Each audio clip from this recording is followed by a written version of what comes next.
Hello. Today, we're doing something a little different. Usually on this channel, we do funny cat videos, funny grandpa videos, just a little bit of editing. But right now, we're going to be discussing a very important topic. Now, everybody hates on The Amazing Spider-Man 2, whether it's for cinematography, acting, how suits look, how characters look, but in my opinion, it is one of the most monumental, cinematic, beautiful pieces of art that has ever graced the Spider-Man character on a live-action movie. Okay, first we have Andrew's suit itself. Andrew's suit is beautiful in this movie. You take the Amazing Spider-Man 1 suit, which looks strange, in my opinion. I don't know what it is about it. It just looks weird.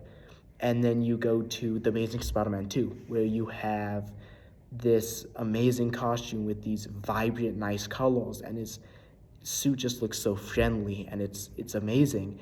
And it just is one of the best suits that we've ever had in any sort of Spider-Man movie. Now, Toby has had wonderful suits through his movies. Tom has one of the best homemade suits in all of the Spider-Man movies, in my opinion. But nothing can beat the Amazing Spider-Man 2 suit. Number two, you have the cinematography itself. The scenes where Spider-Man is fighting Electro, it's amazing. You see all of the electricity like flying through the air and Spider-Man web slinging. And when the movie starts up, when he's slinging through the city and jumping on buildings and running, and you get the first person view, and it's beautiful. Like, it's one of the most monumental things that I think you can see in all of cinema.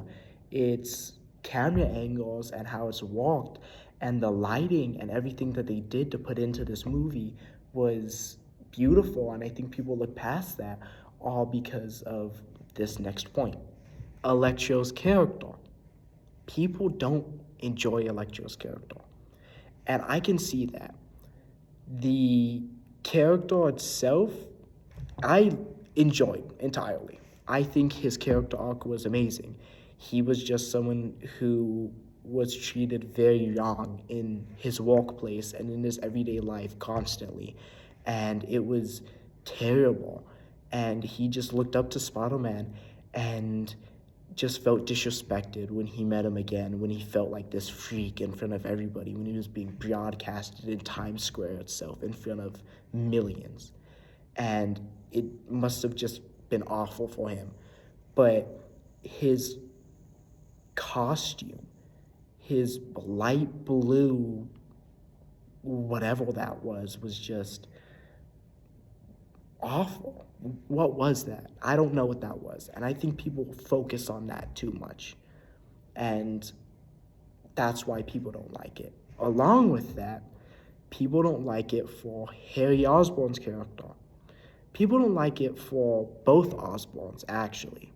Both Osborns, because you have Mr. Osborn, who's sick the whole movie and he looks nasty, and then Harry Osborn, where he's like this also looking nasty near the end, and his character arc's just not really there, and people don't enjoy that. And it's just something that's not really good that people don't really mess around with. And it's just something that I don't think people really enjoyed as much. But it leads us to one of the most, in my opinion, best scenes that could have ever come from a Spider-Man movie. And that is the clock tower scene. Now, the clock tower scene consists of Andrew Garfield having to jump from the top of the clock tower all the way down to catch Gwen Stacy, played by Emma Stone, which was beautiful. It was cinematic. It was emotional. It was amazing to see for the first time, and even watching it now as someone who's seen the movie a lot. And it's so emotional seeing his reaction to what happens after. And the fact that he has to go through two deaths back to back in both movies, where in The Amazing Spider-Man 1 he loses Uncle Ben, and The Amazing Spider-Man 2 he loses Gwen, is so awful. Then we have the deleted scenes, which I think make the movie what it could have been, one of the best movies of all time. One of the greatest things about these deleted scenes could have been one of the scenes where Andrew Spider-Man beats heavily on Harry Osborn's character because of him killing Gwen in the clock tower. And it shows his turning point where he's so angry and vexed at Harry for doing what he did because of how much Peter loved Gwen. And I think that it shows who Peter really is and how much he loves the people around him.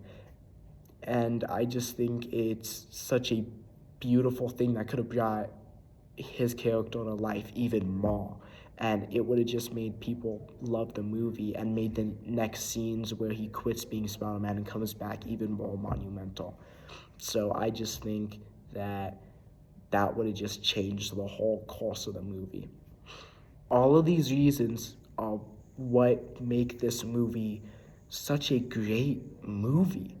It's something that creates a cinematic masterpiece that people overlook just because, oh, we don't like that Rhino is a Russian guy in a mech costume, or, oh no, Electro's a blue guy.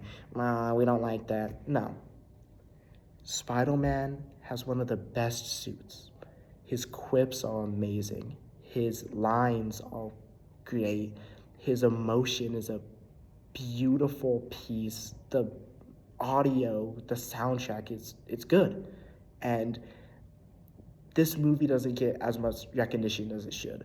Where some people look at The Amazing Spider-Man 1, where it is, in my opinion, still a great movie, but I feel like it's not as pleasing to watch.